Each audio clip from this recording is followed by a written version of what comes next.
Dans cette partie, nous allons apprendre à customiser un document Excel. Alors, comme je vous le disais, la partie principale de votre document Excel, c'est la partie avec les cellules. Par défaut, toutes ces cellules sont un petit peu de la même taille, mais on peut bien entendu agrandir soit la largeur des colonnes, soit la hauteur des lignes.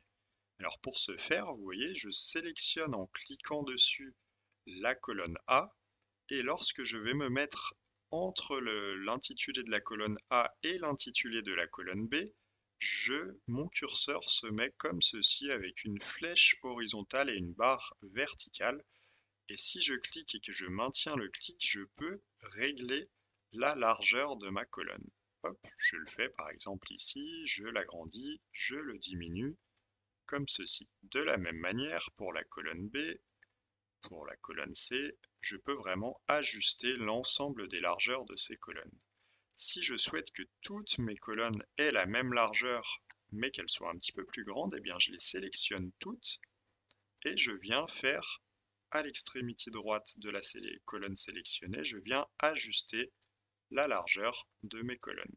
Comme ceci, j'agrandis, je diminue à ma guise. Une autre manière de faire, c'est de sélectionner là où les colonnes dont on souhaite changer la largeur et de faire un clic droit sur le nom de la colonne, donc sur le petit A par exemple. Je fais clic droit et ici j'ai différentes choses qui me sont proposées et j'ai par exemple largeur de colonne. Donc si je clique sur largeur de colonne, il m'indique que la largeur de colonne est de 14. Donc c'est une unité de mesure qui est propre à Excel, mais admettons, nous voulons les agrandir un petit peu. On va mettre largeur égale à 15 et on va cliquer sur OK. Et il m'a agrandi la largeur de mes colonnes. De la même manière, je souhaite finalement les diminuer. Je mets largeur de colonne, je clique sur 10 et OK. Et il me rediminue la largeur de mes colonnes. Donc moi, je vais les agrandir un petit peu. Et dans la même logique, pour les lignes, je peux agrandir ou diminuer la largeur des lignes que je sélectionne.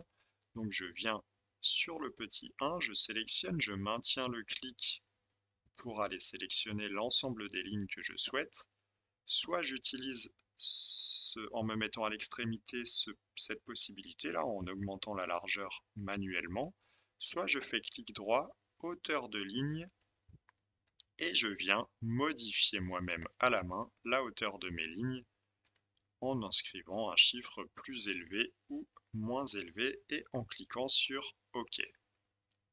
Voilà, comme ceci. Donc là, ça me permet de régler un petit peu la taille des cellules qui composent la partie principale, donc la partie tableur de mon document Excel.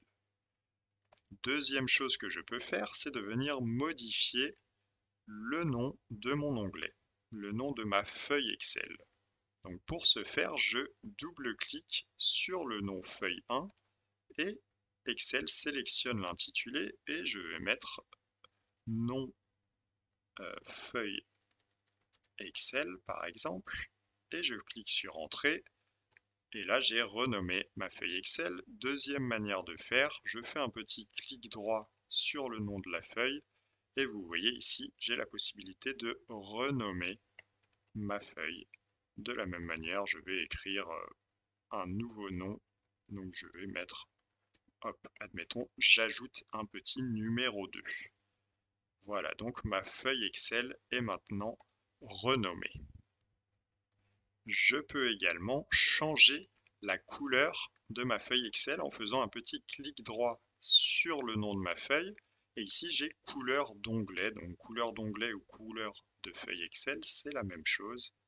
Et je viens mettre, admettons, une petite couleur jaune comme ceci. Donc là, on ne le voit pas forcément, mais si je clique sur le petit plus pour ajouter une feuille, eh bien vous voyez, ma feuille Excel est de couleur jaune, là où elle est de couleur grisée par défaut. Donc ça, c'est une chose. On a donc agrandi un petit peu la largeur de nos colonnes, la hauteur de nos lignes. On a renommé notre feuille Excel. On a changé la couleur de l'onglet de la feuille Excel. La dernière chose que je voulais vous montrer dans ce petit chapitre, c'est de venir ajuster, donc dans l'onglet affichage, vous allez enlever par exemple le quadrillage. Donc c'est une possibilité que vous avez, vous pouvez garder ce quadrillage par défaut ou vous pouvez l'enlever si vous souhaitez vous-même mettre en forme des éléments par la suite sur votre partie tableur. Donc là, vous pouvez le garder ou l'enlever. Pareil, vous pouvez garder ou enlever les en-têtes. Je vous conseille de les garder, c'est quand même beaucoup plus facile pour s'y retrouver. Pareil pour la barre de formule, vous pouvez l'afficher ou ne pas l'afficher. J'ai tendance à toujours l'afficher. Moi, c'est uniquement le quadrillage que j'ai tendance à enlever. Après, c'est vraiment une question de choix sur comment on préfère se repérer dans un document Excel. Sachez en tout cas que tout cela se situe dans l'onglet Affichage et le sous-onglet Afficher.